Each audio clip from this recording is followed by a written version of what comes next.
Kalakari Food Recipes, India's most trending cooking channel. Don't forget to subscribe the channel and tap the bell icon for latest videos notifications. Welcome to the channel Kalakari food recipes. आज हम बनाएंगे पनीर मलाई कोफ्ता। तो चलिए friends देखते हैं पनीर मलाई कोफ्ता बनाने के लिए हमें क्या क्या चाहिए। तो फ्रेंड्स पनीर मलाई कोफ्ता बनाने के लिए हमने यहाँ पे 200 ग्राम पनीर को ग्रेट कर लिया है। यहाँ पे मुझे हंग कट चाहिए, तो आपके पास अगर हंग कट नहीं है तो आप दही को ऐसे चाय के छन्नी में ऐसे छान के बस आपको पानी को अलग करना है। यहाँ पे मैंने एक प्याज ले लिया जो मैंने बारीकी से काट लिया, 3 हरी मिर्च जिसको मैंने बारीकी से काट लिया।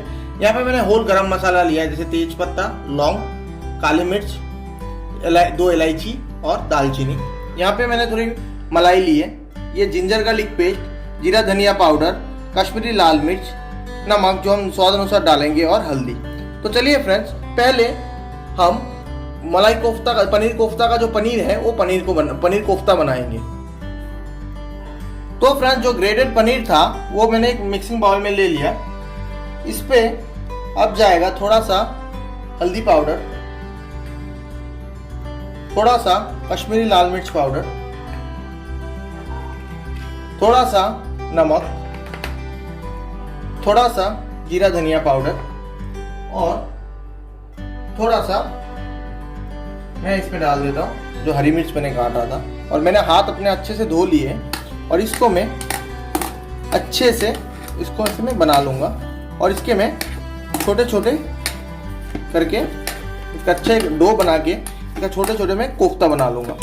तो फ्रेंड्स मैंने इसके एक अच्छा सा डो तैयार कर लिया है। पनीर को मैंने बहुत ही अच्छे से इसको पूरे मसाले के साथ, जो मसाले मैंने मिलाए थे उसके साथ बहुत ही अच्छे से मैंने मिलाया है और इसको बहुत ही मुलायम कर दिया। आप देख सकते हो, आपको ऐसे इसको मुलायम करना है।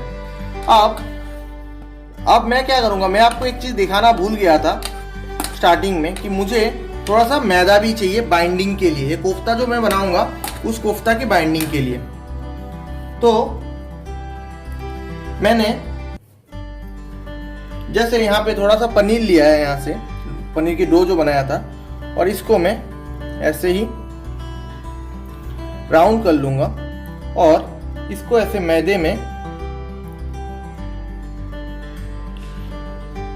मैं अच्छी तरह से लगा लूंगा इसको।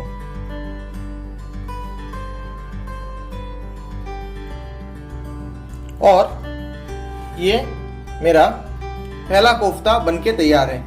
ऐसे ही मैं सारे कोफ्ता बना लूंगा। तो फ्रेंड्स मैं सारे कोफ्ता बना लेता हूँ, फिर मिलता हूँ आपसे। तो फ्रेंड्स मैंने कोफ्ते तैयार कर लिया है।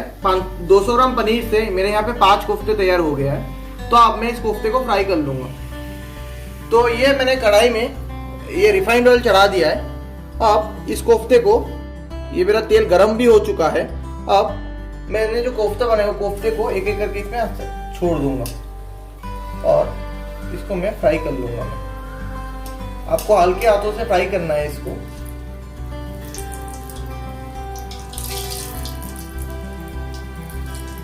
तो मैं ये सारे पांचों के पांचों को कोफ्ते को फ्राई कर लेता हूं, फिर आपसे मिलता हूं। तो फ्रेंड्स मेरे सारे पनीर कोफ्ते जो है वो बन चुका है। आपको ज्यादा डार्क भी फ्राई नहीं करना है, आपको ऐसे लाइटिश ब्राउन करना है। ये देखिए मेरे पांचों के पांचों कोफ्ते जो है एकदम तैयार हैं। तो फ्रेंड्स सारे कोफ्ते को मैंने यहाँ पे निकाल लिया है। आप देख सकते हो मैंने ज्यादा डार्क ब्राउन करके इनको फ्राई किया नहीं, आपको भी ऐसे ही लाइट ब्राउन करके फ्राई करना है। और आप देख सकते हो कोफ्ते जो है बहुत ही मुलायम बना है, एकदम हार्ड नहीं बना है। तो इस कोफ्ते को मैं 10 से 15 मिनट के लिए ठंडा होने दूंगा और ठंडे कोफ्ते को भी मैं ग्रेवी में छोड़ूंगा। गर्म कोफ्ता आप छोड़ोगे तो ये टूटने का चांसेस है। तो जब तक ये कोफ्ता मेरा 10-15 मिनट के लिए ठंडा हो जाता है तब तक मैं दूसरे साइड से इसकी ग्रेवी तैयार करता हूँ। तो चलिए दिखाते हैं आपकी इसकी ग्रेवी का प्रिपरेशन। तो फ्रेंड्स जब तक मेरा पनीर कोफ्ता ठंडा होता है तब तक मैं ग्रेवी बना लेता हूँ। तो मैंने यहाँ पे पैन में जो है तेल गरम होने के लिए डाल दिया है और तेल गरम हो चुका है। तो इस टाइम पे मैंने जो साबुत गरम मसाला लिया था वो सारे साबुत गरम मसाले को मैं डाल दूंगा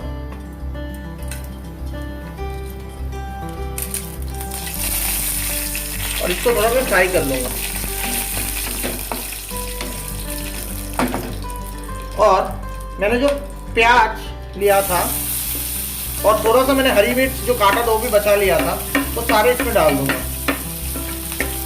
और इसको मैं अच्छे से थोड़ा इसको लाइट गोल्डन ब्राउन होने तक इसको फ्राई करूंगा। तो मिलते हैं आपसे जब ये प्याज जो है लाइट ब्राउन हो जाए तब। तो फ्रेंड्स, मेरा प्याज जो है हल्का सा गोल्डन ब्राउन हो चुका है। अब इस टाइम पे मैं डाल दूंगा आधा चम्मच के करीब जिंजर गार्लिक पेस्ट और इसको भी इसके साथ 30 से 40 सेकंड के लिए इसको मैं फ्राई करूंगा। तो इसको मैं अच्छे से फ्राई कर लेता हूं, फिर मिलते हैं आपसे। तो मेरा प्याज अदरक लहसुन का पेस्ट जो है मैंने डाला था वो अच्छे से फ्राई हो चुका है, आप देख पा रहे हो। इस टाइम पे मैं डाल दूंगा आधा चम्मच के करीब जीरा धनिया पाउडर, थोड़ा सा कश्मीरी लाल मिर्च पाउडर, जरा सा हल्दी और स्वाद अनुसार नमक। और मैं इसको वापिस थोड़ा देर के लिए ऐसे चला लूंगा। और मैंने जो हंकड़ लिया था वो हंकड़ को मैं थोड़ा सा डाल दूंगा।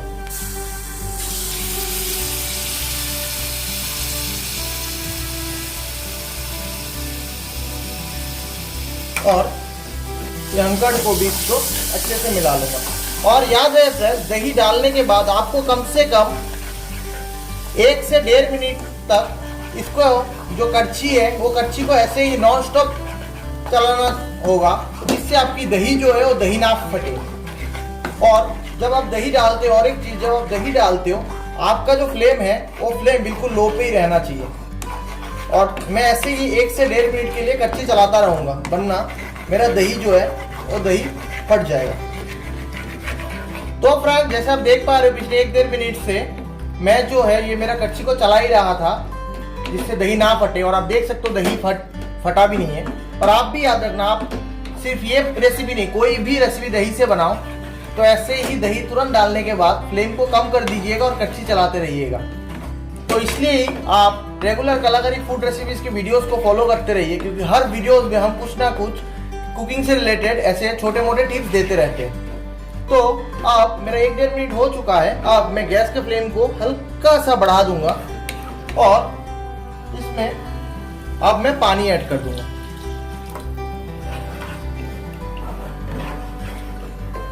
और ये पानी में मैंने जो ये ग्रेवी तैयार किया है वो ग्रेवी को थोड़ा अब मैं उबलने दूंगा। अब देख सकते हो मैं जैसे बोल रहा था, दही जो है बिल्कुल नहीं फटा। तो मिलते हैं आपसे कम से कम 1 मिनट बाद, जब तक मेरा इसका जो पानी है वो पानी में थोड़ा उबाल ना आ जाए। तो फ्रेंड्स, जैसे आप देख सकते हो इसमें उबल आ चुका है और मैं अब इसमें जो कोफ्ता है वो कोफ्ते डाल दूंगा।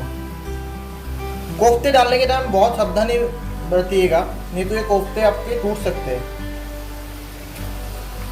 और इसको मैं अब कच्ची को आपको जितना कम हो सके उतना कम ही यूज़ कीजिए, क्योंकि कच्ची से आपको अगर आप पलटते भी हो बहुत ही धीरे हाथों से पलटना है आपको, क्योंकि अगर कोफ्ता थोड़ा भी अगर टूट जाता है कोई भी एक कोफ्ता तो आपका पूरा ग्रेवी जो है वो ख़राब हो जाएगा। वो पनीर टूट के पूरे ग्रेवी में बिखर जाएगा और आपकी रेसिपी पूरी बर्बाद हो जाएगी।